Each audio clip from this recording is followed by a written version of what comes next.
nightmares in my head, I fear that the thoughts build up until I can't hear, that my mind fills up into a creature, and it haunts me somewhere much deeper. Anxiety, filling up every space, no privacy, and silently, it could build and build until you... Salam sejahtera Malaysia. Denyut nadi suara rakyat bergema di channel ini. Okey, ramai orang menjangkakan bahawa Hadi Awang bakal akan mengumumkan perkara yang penting dalam masa terdekat. Tetapi yang menjadi persoalan, apakah pengumuman yang bakal dia akan umumkan pada masa yang terdekat? Kita tahu Samsuri sekarang ini sudah diwar-warkan, sudah menjadi viral bahawa beliau adalah masa depan baru untuk PAS, dan beliau juga dikatakan adalah Perdana Menteri untuk PAS sekiranya PAS berjaya mengambil alih kepimpinan di Putrajaya. Jadi senang cerita ialah kita dapat buat kesimpulan pendek, rasanya mungkin perkara ini terjadi, iaitu Hadi Awang mungkin bakal akan mengumumkan bahawa dia akan bersara dari politik dan menyerahkan kepimpinan beliau sebagai Presiden PAS, bos PAS yang sudah lama menjadi bos PAS, kepada Samsuri, Menteri Besar Terengganu ini. Tidak mustahil ini berlaku, kerana agak pelik juga kalau terjadi seperti UMNO, di mana Ismail Sabri Yaakob menjadi Perdana Menteri tapi presidennya Zahid Hamidi. Sebab itu akan menjadikan banyak konflik dalaman, terutama mungkin berulang lagi desakan-desakan untuk membubarkan parlimen dan sebagainya, yang seperti terjadi dulu itu. Orang selalu cakap bahawa itulah penyebab dibubar kerana ada desakan-desakan daripada bos-bos UMNO, walaupun tidak ada bukti yang terlalu kukuh itu disebabkan daripada desakan-desakan itu. Okey, jadi berbalik semula kepada Hadi Awang dan juga Samsuri. Saya cukup setuju sebenarnya kalau Hadi Awang step down, bersara dari politik dan menyerahkan kepimpinan PAS kepada Samsuri yang lebih muda. Fikirannya, saya fikir, jauh lebih tenang dan pemikirannya lebih terbuka, lebih luas dan lebih mudah untuk dibawa berbincang oleh kerajaan, oleh pembangkang atau oleh siapa saja. Lebih mudah untuk dibawa berbincang. Lagi pula sekarang ini Ahmad Samsuri belum ada lagi sebarang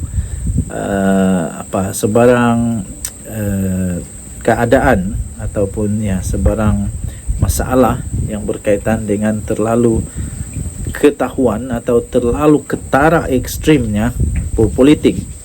Jadi saya fikir Hadi Awang baguslah kalau dia betul-betul mengumumkan nanti bahawa dia nak bersara dan dia serahkan kepimpinan kepada Samsuri.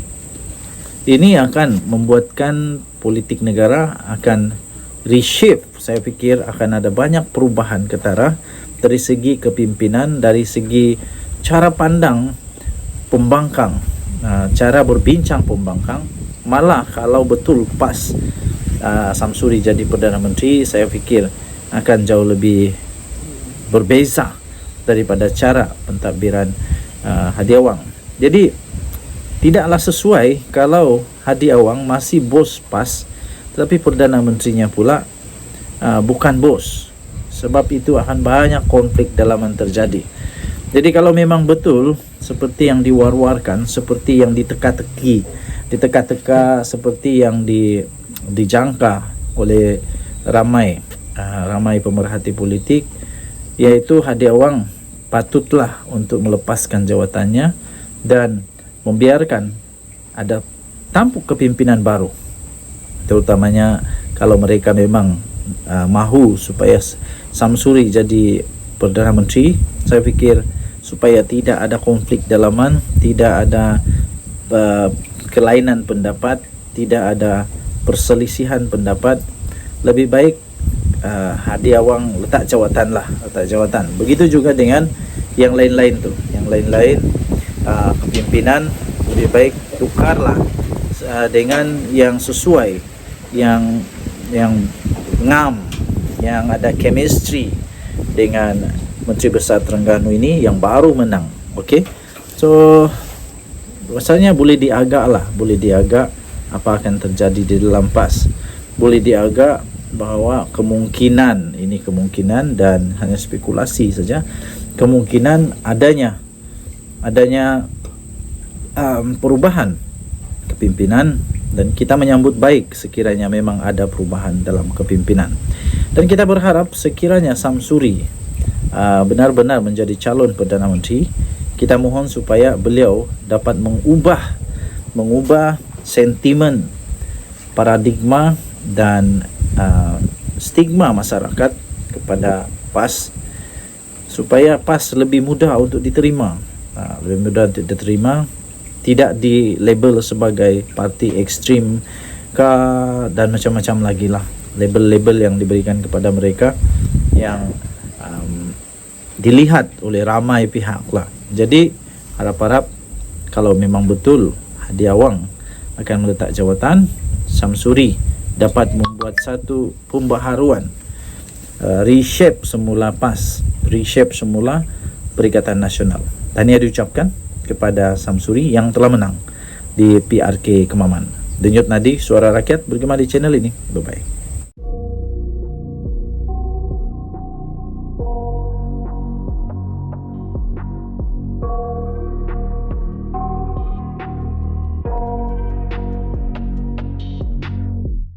I got nightmares in my head, I fear that the thoughts build up until I can't hear, that my mind fills up into a creature, and it haunts me somewhere much deeper.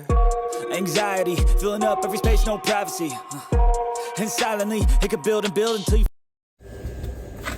Salam sejahtera Malaysia. Baru tadi ada lagi ugutan kepada Perdana Menteri Datuk Seri Anwar Ibrahim. Kononnya rumah dia bakal tunggu je kena bom.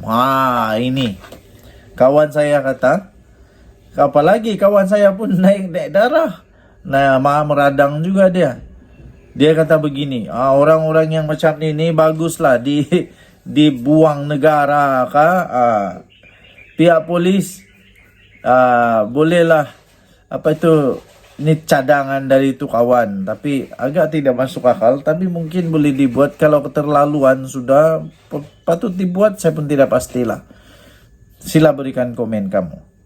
Ada kawan cakap, bagus dia itu kasih siar dia punya muka, kasih bagi tahu seluruh Malaysia, ini orang ini orang yang mengugut Perdana Menteri. Lepas itu kawan cakap, kalau di Korea Utara nasib baik kita bukan Korea Utara. Syukurlah kita di negara Malaysia yang masih ada hak asasi manusia. Kalau di Korea Utara orang macam tu, apa yang dia jadi? Mungkin dia akan diseret di belakang lori di jalan raya diseret, diikat, diseret, dibiarkan sampai mati. Nasib baik kita bukan di Korea Utara. Syukurlah kita bukan di Korea Utara. Apapun, saya harap supaya pihak polis dapat mengambil tindakan sewajarnya, untuk orang ini menurut perlembagaan, lunas-lunas undang-undang kita, menurut semua undang-undang sedia ada. Ialah kita kena jaga hak mereka juga sebagai manusia, rakyat di Malaysia. Mereka belum bersalah selagi belum dibuktikan bersalah. Tapi perbuatan-perbuatan sebegini harus dihentikan. Harus dihentikan segera. Ada juga kawan-kawan cakap buang negara sajalah, seperti yang awal cakap tadi, bukan senang-senang buang negara.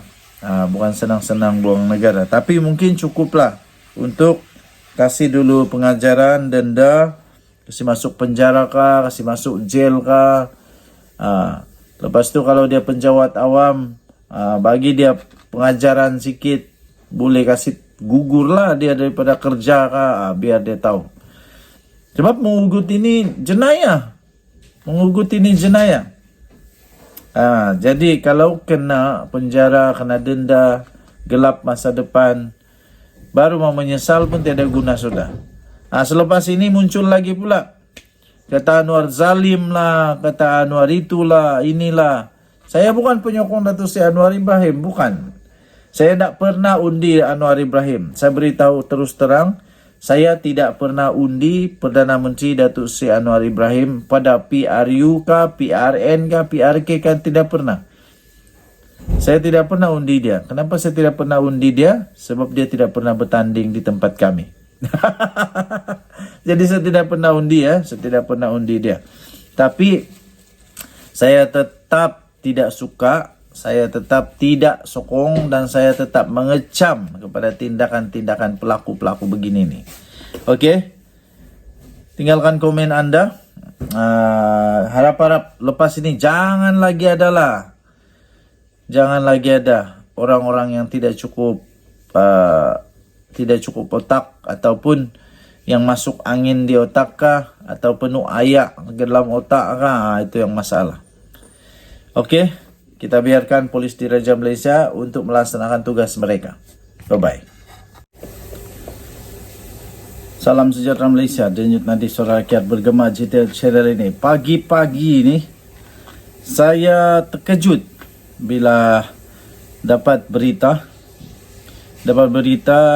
daripada Harapan Daily menyatakan ada seorang lelaki yang saya fikir otak dia masuk angin ataupun masuk air, ataupun dia ini memang tak ada otak, atau apa istilah dia, otak udang kah, atau otak di lutut kah, saya pun tidak tahulah. Tapi menurut tangkap layar yang diterima, yang baru saya nampak di Harapan Daily ini, ada seorang lelaki ni, dia telah mengeluarkan kata-kata ugutan kepada Perdana Menteri Datuk Seri Anwar Ibrahim. Dia kata semua rakyat Malaysia dah benci dengan Anwar, nak tunggu kena bom lah dia punya rumah. Aduh, otak letak di mana ni? Letak di lutut kah, atau letak di mana? Pertama sekali, ayat dia pun sudah salah. Bukan semua rakyat di Malaysia benci dengan Anwar Ibrahim. Bukan semua rakyat di Malaysia benci dengan Hadi Awang. Bukan semua rakyat di Malaysia benci dengan Muhyiddin. Bukan semua rakyat di Malaysia benci Mahathir. Bukan semua rakyat Malaysia benci Zahid Hamidi. Bukan semua. Ada juga rakyat Malaysia yang masih lagi menghargai mereka. Dan kerana bukan semua, bukan majoriti ya, bukan majoriti. Buktinya Datuk Seri Anwar Ibrahim, dia dapat majoriti jadi Perdana Menteri. Alamak, itu pun tidak dapat fikirkah? Otak simpan di mana, saya pun tidak tahulah. Seterusnya, paci-paci, maci-maci, nenek-nenek, atuk-atuk, datuk-datuk di rumah, di kampung, dimanapun anda berada, sebelum buat apa-apa fikir dulu.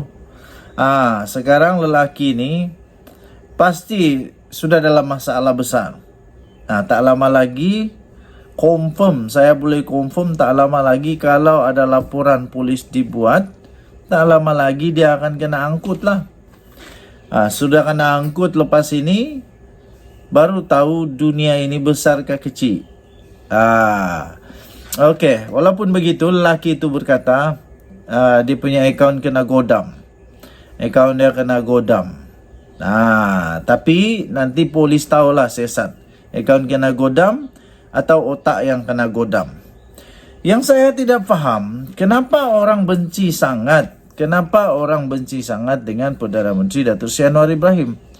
Lepas itu dalam kata-kata itu juga, dalam tulisan itu juga, bukan sahaja ada ugutan tentang bom rumah, tapi juga ada fitnah yang teruk di sana. Jadi ada dua kesalahan yang dibuat di situlah. Satu, ugutan bom. Kedua, fitnah. Fitnah itu dia tulis di sana, dia kata seolah-olah Datuk Seri Anwar Ibrahim ini seolah-olah seorang penyokong kepada LGBT. Aduh. Dari mana kamu tahu benda ni? Nah, dari mana kamu tahu benda ni? Siapa yang ajar kamu buat fitnah ni? Setahu saya fitnah itu salah, berdosa dan tak baik. Bukan saja boleh dihukum di penjara, tapi juga akan kena hukum di akhirat nanti kerana memfitnah. Kawan saya kata memfitnah itu dosa dia, hukum dia, dia punya akibat dia itu jauh lebih teruk daripada membunuh. Jadi janganlah teruk betul. Kamu sudah rosakkan diri kamu sendiri. Okey, jadi kepada pihak polis, sila ambil tindakan segera. Jangan lagi cuba untuk beri muka kepada orang-orang yang begini. Kepada pihak polis, jangan lagi beri belas kasihan yang terlalu-lalu lah. Ini sudah melebih-lebih ni. Orang kata lemah. Ni dah lemah ni. Ini sudah melebih-lebih. Kerana tidak ada, mungkin kerana belum ada tindakan yang sangat tegas diambil kepada mereka. Jadi ini menyebabkan ramai orang lagi muncul sana sini yang berani untuk mengugut Perdana Menteri kita. Yang diugut ini Perdana Menteri, bukannya budak sekolah kah, bukannya pacik tepi jalan kah. Even budak sekolah kah, pacik tepi jalan kah, kalau diugut, orang pengugut itu patut juga ditangkap. Ini kan pula Perdana Menteri. Macam mana Perdana Menteri boleh diugut dengan mudah? Jadi kita harap pihak polis cepat-cepat siasat perkara ini, tangkap cepat-cepat orang yang mengugut ini. Okay, so tahniah diucapkan kepada pihak polis in advance kerana pasti akan menjalankan tugas dengan baik. Selamat berhujung minggu kepada semua rakyat Malaysia. Denyut nadi suara rakyat bergema di channel ini. Bye-bye.